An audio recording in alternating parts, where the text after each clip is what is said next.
Welcome back, my friends, to Walking with Jesus for February 27th. Do the opposite. Let's look at Matthew 5:44. Matthew 5:44, I'm going to back up to 43. Bonus verse, love your enemies. You have heard that it was said, love your neighbor and hate your enemies. But I tell you, love your enemies and pray for those who persecute you, that you may be sons of your Father in heaven. Do the opposite. The Pharisees in Jesus' day hated their enemies and taught their followers to do the same. But Jesus corrected that erroneous practice in the Sermon on the Mount. The Pharisees had taken an Old Testament command to love one's neighbor, Leviticus 19:18, and added these words, and hate your enemy, Matthew 5:43.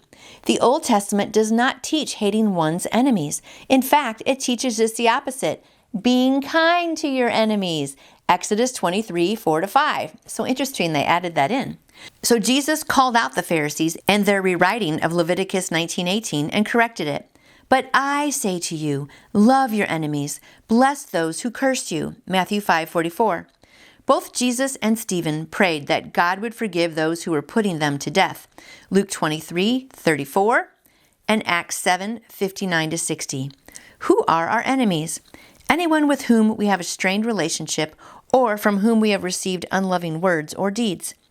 With Christ's help, you can love your enemies as He loves you. Wow, that was interesting. I never heard that before. I'm going to read that one part one more time. The Pharisees had taken an Old Testament command to love one's neighbor, Leviticus 19:18, and added these words, and hate your enemy, Matthew 5:43. The Old Testament does not teach hating one's enemies. In fact, it teaches just the opposite, being kind to your enemies. Exodus 23:4-5. So, the Bible says we're not supposed to add or subtract anything to it, and they were adding to it, so that's really bad. And you should never hate people, right? I mean, we should always try to love people and try to get along with people. And sometimes people, you're not going to see eye to eye, and sometimes people do things very differently than you do, and it is hard to get along, but you don't have to hate them. So I thought that was really great of Jesus to correct that and to say, love your enemies. I mean, he totally spun it around the opposite way. He came and did so many great things and just corrected things that were wrong. And, we're sinful human people. We get things wrong. But I just love it now that he just says that we should love our enemies and pray for those who persecute you and do things against you. So today, I'm sure there's somebody in your life, might be a family member, a boss, a friend, whoever, a neighbor, who is just really just grating on your nerves, right? And just really rubbing you the wrong way. And so today, we're all just going to take a breath and we're going to ask God for wisdom.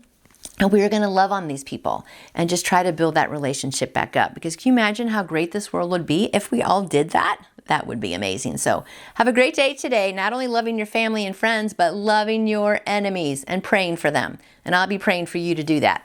Let me know how it goes in the chat below. And we will see you back here tomorrow. Yes. And you can order your own copy of Walking with Jesus by Dr. David Jeremiah by going to davidjeremiah.org or by calling Turning Point at 877-998-0222.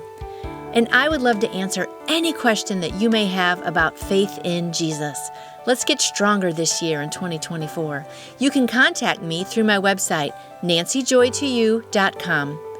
And I hope you have a wonderful day growing your faith in Jesus.